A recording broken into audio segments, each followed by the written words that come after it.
हजारों सालों से हम ऊपर देखते आए हैं और सोचते हैं कि हमारी दुनिया के पार क्या है। हमने हमेशा से सितारों तक पहुंचने का सपना देखा है, उस अनंत विस्तार को छूने की ख्वाहिश की है। तो सवाल उठता है, अपनी इस इच्छा को पूरा करने के लिए हम इंसान अब तक सच में कितनी दूर जा पाए हैं? ठहराव, हम एक छोटे नीले गोले पर अपनी जिंदगी जीते हैं। यह हमारा घर है कि लाखों करोड़ों तारों के बीच। चलिए इंसान के सबसे लंबे सफर की कहानी शुरू करते हैं। हमारी पहली और सबसे अहम मंजिल चांद। ये हमारे आसमान में एक जाना पहचाना, हमेशा साथ रहने वाला साथी है।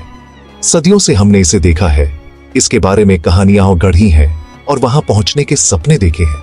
ये हमारी पृथ्वी से औसतन 3,50,000 किलोमीटर दूर है।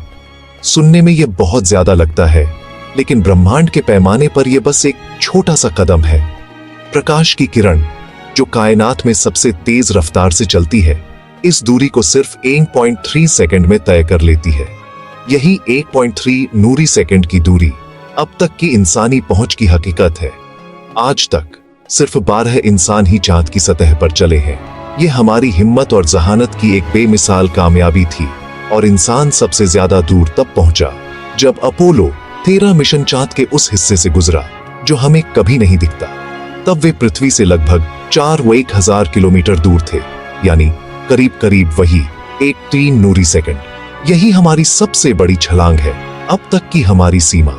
हमारी शारीरिक खोज हमारे अपने घर के आसपास एक बहुत छोटे से बुलबुले में सिमटी हुई है। उस सफर में पहली बार हमने अपनी पृथ्वी को दूर से देखा, अंतरिक्ष के अंधेरे में तैरते एक नाजुक और खूबसूरत नीले मोती की तरह। तो यह 1.3 नूरी सेकंड की दूरी ही हमारे लिए एक पैमाना बन जाती है। एक तरफ वो फासला है जिसे हमने छुआ है, और दूसरी तरफ वो अनंत ब्रह्मांड है जिसे हम सिर्फ देख पाते हैं।